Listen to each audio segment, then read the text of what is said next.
আল্লাহ রাব্বুল আলামিন যে মুহূর্তের ভিতরে ধনীকে ফকির বানাইতে পারেন আর ফকিরকে ধনী বানাইতে পারেন, এটার জন্য সুন্দর একটা ঘটনা আলেম ক্লাসের আরবি প্রথম পত্রে লেখা আছে। এক দেশের একজন বাদশাহ বিবাহ করছেন। সকালবেলা নতুন স্ত্রীকে নিয়ে খাইতে বসছেন। হঠাৎ তার ঘরের দরজার সামনে একজন ভিক্ষুক এসে বলছে, আমি কয়েকদিনের না খাওয়া, আমাদেরকে একটু সাহায্য করা যায়, একটু খাবার কি খাওয়ানো যায়? ঘরের ভিতর থেকে কোটিপতি বাদশাহ ধমক দিয়ে বলে, আইরে ভিক্ষুক, আসার কি আর সময় পাইলি না? আমি আমার নতুন স্ত্রীকে নিয়ে খাইতে বসছি, এখন তোর খাবার দেওয়া তো দূরের কথা, বরং তারে গলা ধাক্কা দিয়ে বাড়ির থেকে বাইরে করে দেওয়া হয়েছে। ভিক্ষুক মনের দুঃখ নিয়ে, মনে কষ্ট নিয়ে তার দরজার সামনে থেকে এখান থেকে চলে গেল।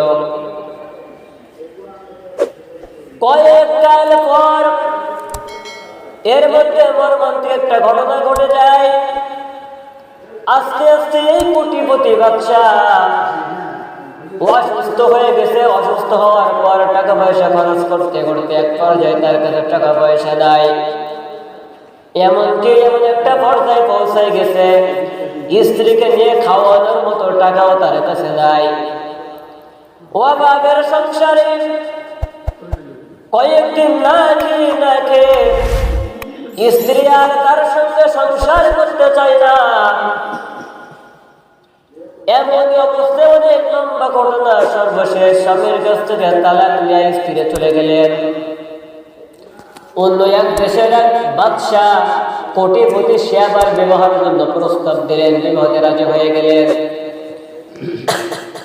বিবাহ করার পর কয়েকটা দিন যেতে না যেতে দ্বিতীয় স্বামীর বাসায় নতুন স্ত্রী নিয়ে সকালবেলা নাস্তা করতে বসছেন। ইন দ্য মিন টাইম ঘরের দরজার সামনে একজন ভিক্ষুক এসে বলে, মা, বাসায় কেউ আসো নাকি?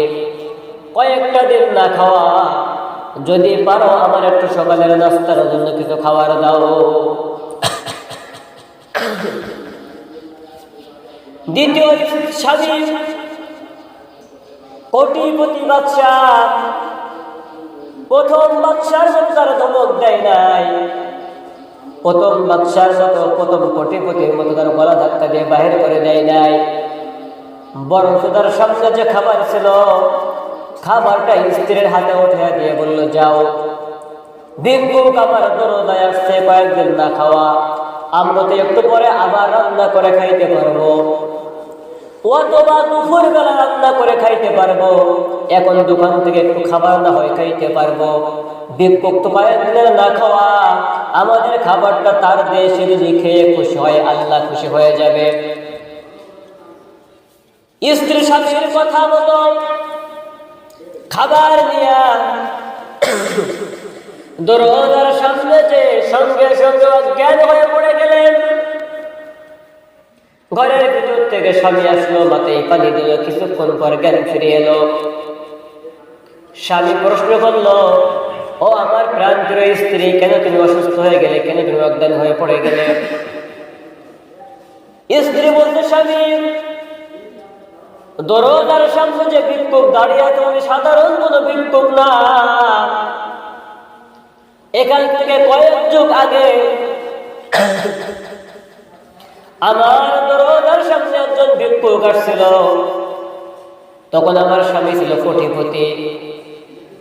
আমার এই ভিক্ষুকের খাবার না দেওয়ার কারণে, ওই ভিক্ষুকের গলা ধাক্কা দেওয়ার কারণে কয়েক বছর যেতে না যেতে আমার স্বামী, আমি তার কাছ থেকে তালাক নিয়ে চলে আসি, আর আপনার সঙ্গে বিবাহ হয়ে যায়।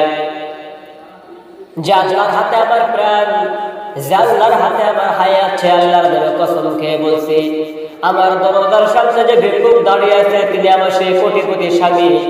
আমার এই স্বামী রব্বুল আলামিন আজকে তার পথের ভিখারি বানাইয়া, পথের ভিক্ষুক বানাইয়া আজকে আমার দরজার সামনে আবার পাঠিয়ে দিয়েছে।